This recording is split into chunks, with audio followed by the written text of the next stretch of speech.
L'envie d'entreprendre, elle est plus forte que jamais, pas vrai? Sauf qu'en 2025, le paysage a complètement changé. On a des opportunités de dingue, mais aussi des défis tout nouveaux. Alors, la grande question, c'est comment on fait pour passer d'une simple petite idée à une boîte qui cartonne? C'est exactement le parcours qu'on va décortiquer ensemble. Alors, pour commencer, un chiffre. Accrochez-vous bien. 1,8 trillion de dollars. Oui, oui, c'est la taille que le marché du B2B est censé atteindre d'ici la fin de l'année. Pour que ce soit plus clair, ça fait 1800 milliards de dollars. C'est juste un océan d'opportunités. L'économie digitale est en pleine explosion et des nouveaux besoins, il en sort tous les jours. Ok, c'est super tout ça, mais face à un potentiel pareil, la question qui tue, c'est toujours la même. Par où est-ce qu'on commence? Ça peut vraiment donner le vertige. L'idée ici, c'est justement de prendre ce vertige et de le transformer en un plan d'action, une feuille de route super claire. Alors on va commencer par le début, on va analyser le terrain de jeu. Avant de construire quoi que ce soit, il faut connaître le terrain. Logique. Et en 2025, ce terrain n'a plus rien à voir avec ce qu'on connaissait. On entre vraiment dans un tout nouveau terrain de jeu. Tout est numérique, tout va plus vite, les outils sont différents et les clients, ils n'attendent plus du tout la même chose. En gros, les règles ont été complètement réécrites. Bon, une fois qu'on a bien saisi ce nouveau décor digital, l'étape suivante, c'est de trouver son chemin. Plusieurs routes sont possibles, et évidemment chacune a ses propres paysages et ses propres galères. Le premier choix, et il est vraiment crucial, c'est de décider quelle direction on prend. Allez, regardons concrètement deux modèles super populaires. D'un côté, on a le blog, là on investit surtout du temps et du savoir-faire en création de contenu. Le revenu potentiel peut vraiment décoller, mais au début, c'est souvent modeste. De l'autre côté, la box par abonnement, là c'est un autre délire. La logistique est bien plus compliquée, mais le potentiel de revenus récurrents est énorme, et ce, dès le début. On a donc vraiment deux philosophies, deux niveaux de risque complètement différents.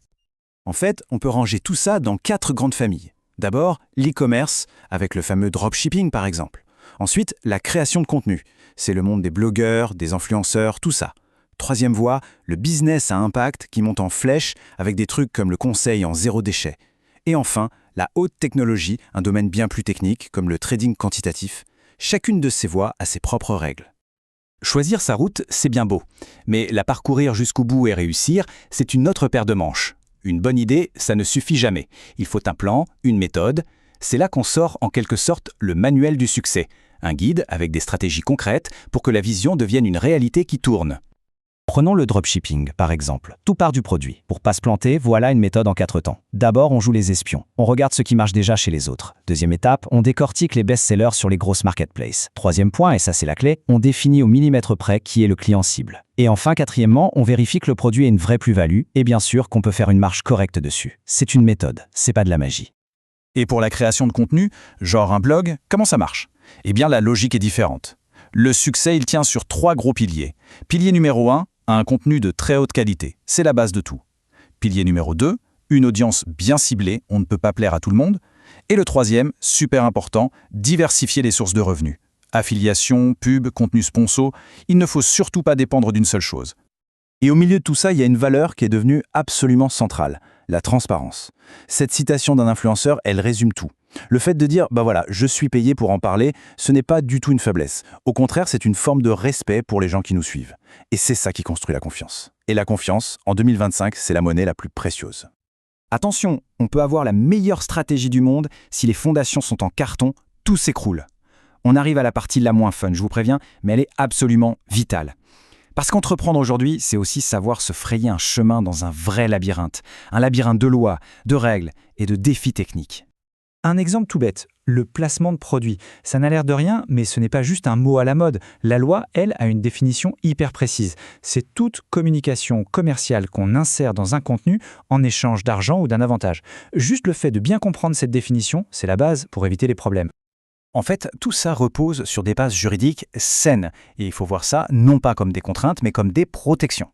D'abord, créer une structure, même toute simple comme une micro-entreprise. C'est le point de départ. Ensuite, obtenir un numéro SIRET. Sans ça, impossible d'utiliser des systèmes de paiement comme Stripe, par exemple. Puis, rédiger des conditions générales de vente claires. Ça protège tout le monde. Et enfin, bien sûr, respecter les lois sur la pub pour éviter les amendes. C'est ça, le socle pour durer. Et puis, il y a des domaines, comme la finance quantitative, qui sont d'un tout autre niveau de complexité. Ce graphique, pas de panique, on ne va pas l'analyser. Il est juste là pour illustrer une idée simple. Plus le potentiel de gain est fou, plus la barrière à l'entrée et les risques sont élevés. C'est un monde à part, avec des règles bien à lui. Et cette complexité, souvent, elle prend la forme de technologie. Ce que l'on voit là, par exemple, c'est un bout de code qui pourrait faire tourner un robot de trading. Ça montre bien le double visage de la tech. D'un côté, c'est un outil surpuissant qui peut automatiser et optimiser. Mais de l'autre, c'est une barrière technique énorme. Il faut savoir le créer, le comprendre et surtout le maintenir. Ok, on a parlé stratégie, règles du jeu, outils, mais on peut avoir la plus belle des voitures et la meilleure des cartes. S'il n'y a pas d'essence dans le réservoir, on n'ira nulle part. Cette essence, ce carburant, c'est l'état d'esprit, c'est l'esprit d'entreprendre. C'est vraiment le moteur invisible qui fait tout avancer. Alors, au final, qu'est-ce qu'on doit retenir de tout ça ? D'abord, la transparence, sur le long terme, c'est toujours gagnant. Ensuite, la loi n'est pas là pour nous embêter, elle est là pour poser un cadre qui protège. Troisième point, on n'arrête jamais d'apprendre. C'est un processus continu. Quatrièmement, la diversification, c'est la meilleure assurance vie pour un business. Et enfin, le plus important de tous, soit on s'adapte, soit on disparaît. C'est la règle numéro 1. Voilà, le terrain de jeu est posé. Les différentes routes sont sur la carte, on connaît les outils, on connaît les pièges, tout est là. Mais à la fin, tout part toujours d'une seule chose, une étincelle, une idée. La vraie question, ce n'est donc pas juste comment faire, mais plutôt quelle est l'idée qui pourrait bien définir votre futur.